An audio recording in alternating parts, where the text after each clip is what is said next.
Ölümün Otayı adlı kitabın ikinci hekayəsinə başlayırıq. Bismillahirrahmanirrahim.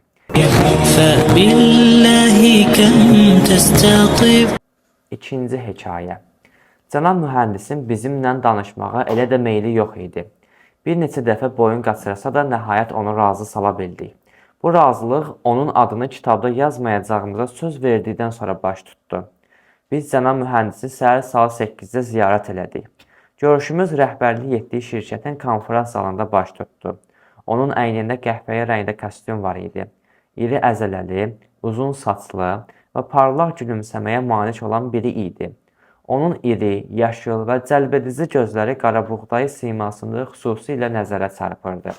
Səmimi, istiqanlı və müsbət enerjili biri idi. Bunlara görüb müsahibəmizin yaxşı keçəcəyini anladım. Əxlaqi cəhətdən öz üzərində işləyən və düzgün adam olduğunu, eyni zamanda işində də uğur qazandığını eşitmişdim. Çöhrəsində öz güvənin şiddətlə dalğalanması səbəbsiz deyildi. Ona dedim, siz bu müsahibənin baş tutmaması üçün çox çalışdınız. Səbəbini öyrənə bilərəmmi? Utanmış halda dedi.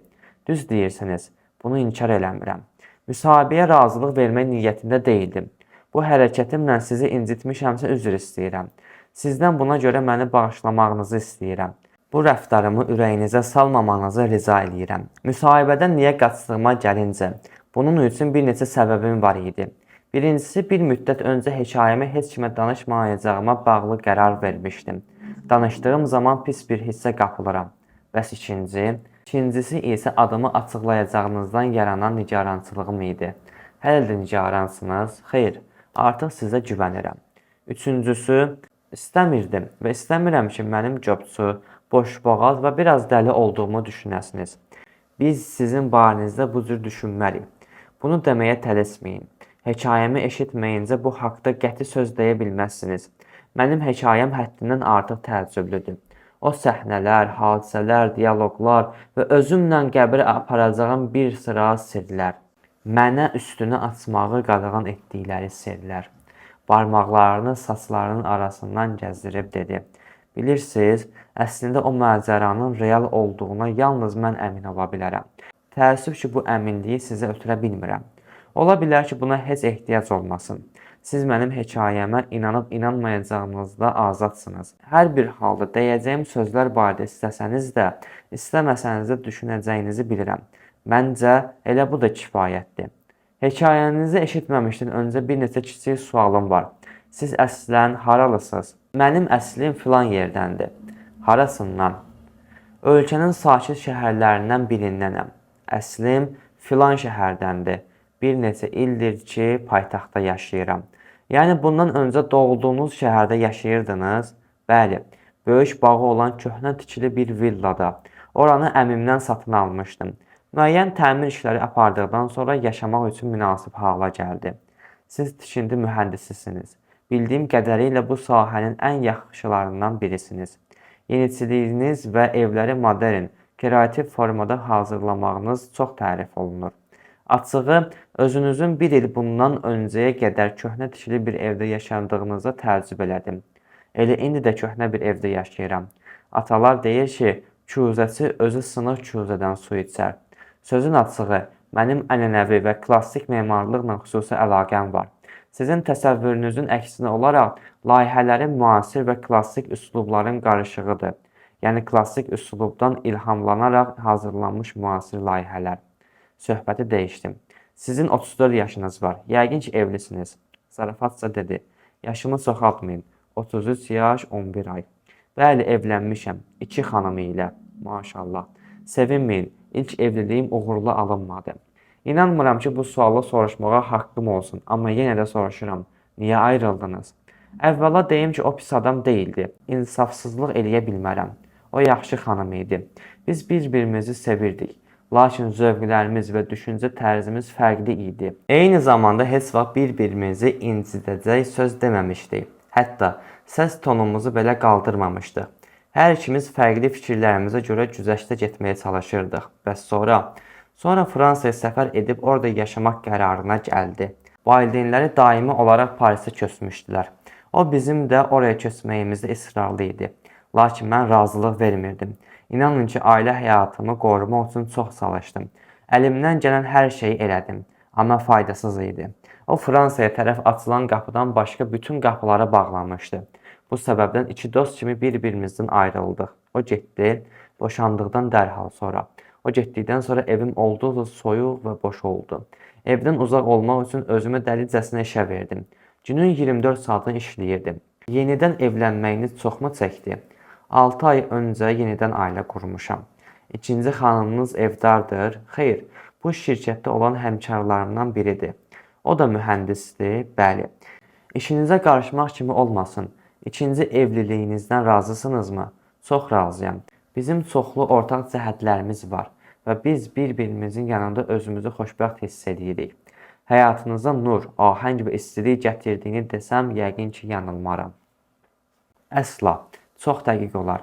Çox yaxşı, cənab mühəndis. İndi mövzuya başlamaq üçün sizdən izin istəyirəm. İcazə verirsiniz? Əlbəttə. Siz bədəninizdən xaric olma təcrübəsini yaşamısınız. Nə qədər bundan öncə? Mən bu hadisəni 2 dəfə yaşamışam. 2 dəfə doğrudan təsdiqlədi. Bəli, və davam elədi. Birinci dəfə 5 il, ikinci dəfə isə 2 il bundan öncə. İlk təcrübəm həyat yoldaşımdan yenicə ayrıldığım günlərə, boşanmadan 2 ay sonraya təsadüf eləyirdi. Çərşənbə axşamı günü idi. Gün batmaq üzrə idi. İş yerimdə memarlıqdan biri ilə mübahisəmiz yarandı.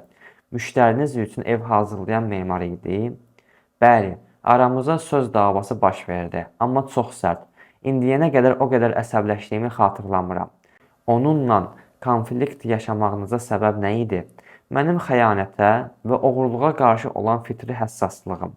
Onun xəyanət etdiyini anlamışdım. O, hər maaşın qumundan yalnız 1/3-ni işimiz üçün istifadə eləyirdi. Qalanını gizli anbarına daşımışdı. Bilirsiniz necədir? Mən öz işimdə çox məsuliyyətliyəm. Mədəm haram tikəni həzm eləyə bilmir. Heç vaxt daha çox xeyir üçün müştərilərimə xəyanət eləməyə razı olmamışam. Hər bir müştərimin evini sanki özüm üçün tikirmiş kimi tikirəm. Hətta bəlkə də ev sahibindən daha çox diqqət yetirirəm. Ayağa qalxıb pencəyini çıxardı və oturacağın arxasından asdı. Oturandan sonra sözlərinə davam elədi. Sizi yormuram. Həmin günü memara sözümü deyib onu işdən azad elədim. Çox əsəbi halda maşınıma minib evimə tərəf getdim. Bayaq dediyiniz köhnə tikili olan evə tərəf? Bəli. Yolda qardaşım zəng elədi. Hansısa mövzu barədə mənimlə məsləhətləşmək istəyirdi. Ona evə getdiyimi dedim. 15 dəqiqədən sonra bizdə görüş təyin elədik. Yəqin ki, siz evə ondan daha tez çatdınız. Düzdür, yay fəsli idi. Həyətin ortasına taxtadan bir yataq qoymuşdum və gecələr orada yatırdım. Bunu da deyim ki, evin qapısı həyətə tərəf açılırdı. Yatağımdan evin qapısına qədər olan məsafə də təxminən 20 metr olardı. Yataq qapı ilə üzbəüz idi, ya necə? Bəli, düz üzbəüz, amma 20 metr məsafə ilə. Axşama yaxınlaşdığım üçün həyətin işığını yandırmışdım. Yatağın üzərində oturub qardaşımı gözlədim. Bir neçə dəqiqə keçdikdən sonra birdən-birə başımın fırlandığını hiss elədim. Alnımdan başımın orta hissəsinə qədər keymişdi. Biraz uzansam, keçər deyə düşünüb yatağa uzanmağa çalışdım. Yatağın üstündə olan balışı başımın altına qoymaq üçün götürmək istədim. Amma əlim balışa çatmamış hərəkətini itirdi. Əlimi irəliyə doğru hərəkət etdirmək istəsəm də bacarmadım. Sanki qıfıllanmışdı. Sanki zaman dayanmışdı. Eyni zamanda çox incə hisslərə qapılmışdım. O anlardan yadımda qalan sadəcə bunlardı. Çox yaxşı, bəs sonra? Daha bir şey anlamadım. Nəhayət qapının zəngi çalındı. Zəngin səsini eşidib ayağa qalxdım. Sürətlə evin qapısına tərəf irəlilədim. Açmaq istədim, amma bacarmadım. Barmaqlarım dəmir qapıdan o yana keçdi. Hələ də məsələnin nədən ibarət olduğunu anlamamışdım.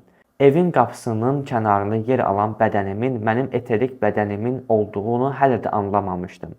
Öz cismimin hələ də uzanmış halda yatağın üzərində olduğuna diqqət etməmişdim. Təəccüblüdür.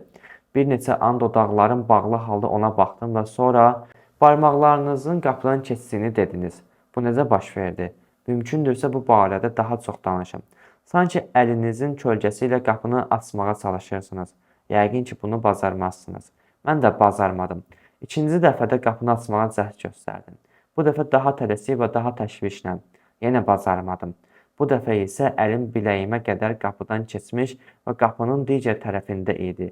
Və bu bir dəqiqə cənab mühəndis, zəhmət olmasa, əlinizin hansı formada olduğunu deyin. Elə cisminizdəki kimi əldirmi? Ona oxşayırdı, amma xüsusi bir parlaqlığı var idi. Həm də cinsi də fərqli idi. Siz özünüzü dəfələrlə güzgüdə görmüsünüz. Güzgüdə olan təsvir sizin eyninizdir. Aranızda heç bir fərq yoxdur. Buna baxmayaraq o təsvir sizin cinsinizlə eyni deyil. Əti, dərisi və sümüyü yoxdur. Mahiyyətlər tamam fərqlidir. Mənim əsir olmuş vücudum təxminən bu cür idi. Sanki buxardan əmələ gəlmişdi. Əslində buxardan ibarət deyildi. Sadəcə sizi anlatmaq üçün ən uyğun söz, anlam budur.